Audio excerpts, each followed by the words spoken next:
Hello, everybody. Thank you very much for watching. I always appreciate it. I'm Orlando Ruiz Jr. Welcome once again to another classic movie review. This is my review of The Manchurian Candidate. This is a classic black and white thriller that came out in 1962. This is based on a novel that came out in 1959, written by Richard Condon, and the film is directed by John Frankenheimer, who also directed Birdman of Alcatraz, starring Burt Lancaster, a great prison film that coincidentally came out the same year as this one. And this is one of those movies that was very edgy for its time. This is a movie that came out exactly at the height of the Cuban Missile Crisis, October 1962 to be exact. So, considering this is a movie that centers around brainwashing and has communists and American politicians that are corrupt and uh, assassination attempts and stuff like that, very, very edgy and ahead of its time in the filmmaking as well. And this movie stars Frank Sinatra in the role of Major Ben Marco, who at the beginning of the film is with his platoon in Korea. It's a Korean War, and they're captured and kidnapped. And then we have the credits sequence, and then we cut to later on when he's finally out of that situation and he comes back to the States, and his character knows that something isn't quite right because he's having these reoccurring nightmares where he's back in Korea and him and his platoon are sitting down. They're kind of lined up in a row.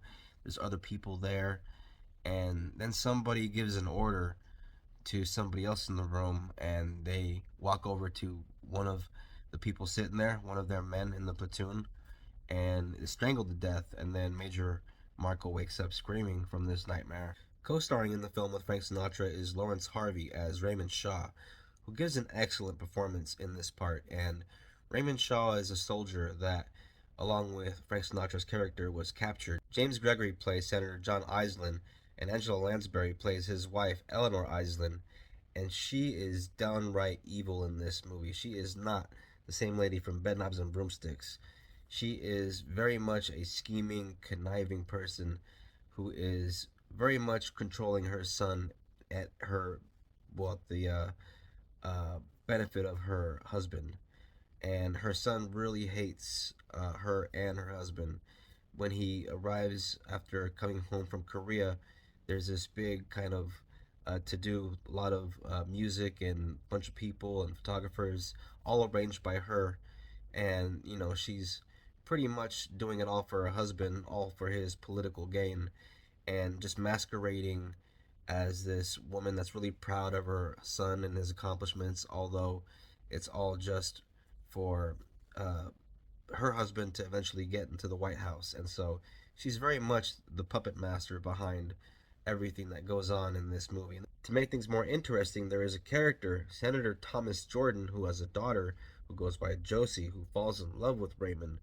And this Senator Jordan is at odds basically with Senator Iselin, and they don't like each other, especially Senator Jordan and Eleanor, Angela Lansbury's character. So there's like this Romeo and Juliet kind of thing where the parents hate each other, but even though Senator Jordan knows that Raymond is her son, he actually is very fond of Raymond, and so it's a very kind of interesting situation. Raymond really tries his best to assert himself and be his own man in the eyes of his mother and his stepfather, of course, by trying to be with this girl that he really loves, even though they don't approve, and also by taking a job with a man named Holborn Games. This guy is a very respected columnist, and so of course he's written some not so favorable things about his mother and stepfather, and so he does these decisions that, of course, is in defiance of them, and tries to establish himself as his own man in that way.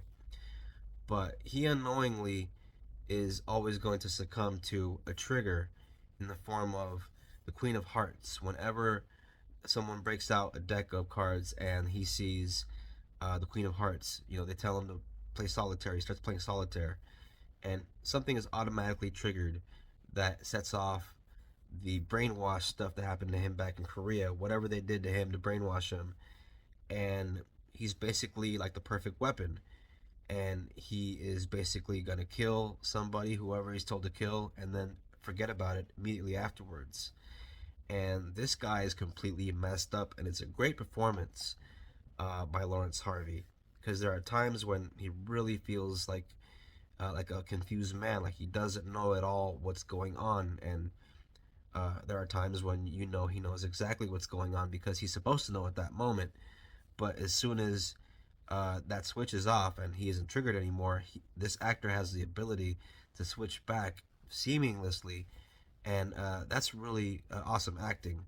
And yeah, 1962, this kind of storytelling, very, very ahead of its time in terms of just how dark it is. The Sinatra character, Major Marco, is beginning to realize slowly throughout the movie what's going on, and so at a certain point, when he's starting to put it together, he goes to Raymond to try and kind of fill him in, but he realizes quickly that Raymond is pretty far gone. You slowly learn a little bit here and there, more and more, and it's not all kind of spoon fed to you right away. You know, you got to stay with it kind of as it kind of unravels as it goes on.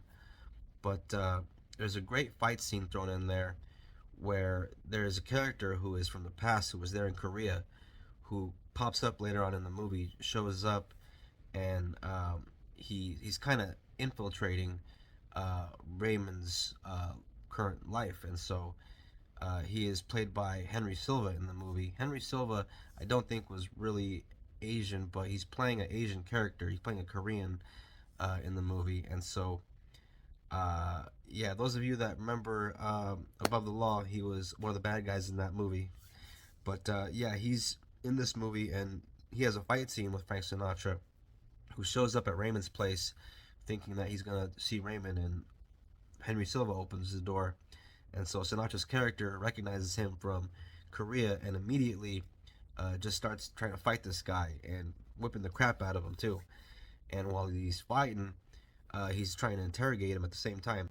During this fight with Frank Sinatra and the Henry Silva character Chun Jin, you do see some legitimate martial arts moves thrown in there, and I think they actually knew some actual moves or were shown some to actually give it some realism because they were pretty well choreographed and well done for 1962, I have to admit. Another great scene I really like in this movie is when Frank Sinatra's character meets Janet Leigh's character for the first time when he's on a train and looks really stressed out and looks like he's having like some kind of a breakdown.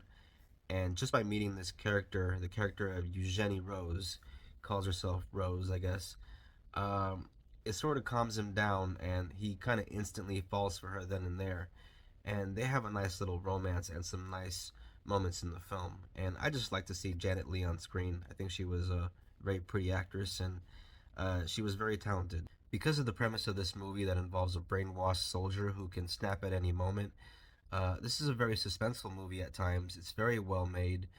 It's a movie that builds very well to its conclusion and has a great payoff.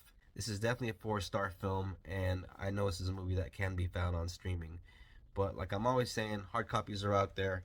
If you want to get yours, this is what my Blu-ray looks like. And you know, they got DVDs, they got all that stuff, but I always try to get the Blu-ray. That is Janet Leigh. There is Sinatra there in the middle, and Lawrence Harvey there on the side here. Manchurian Candidate, 1962.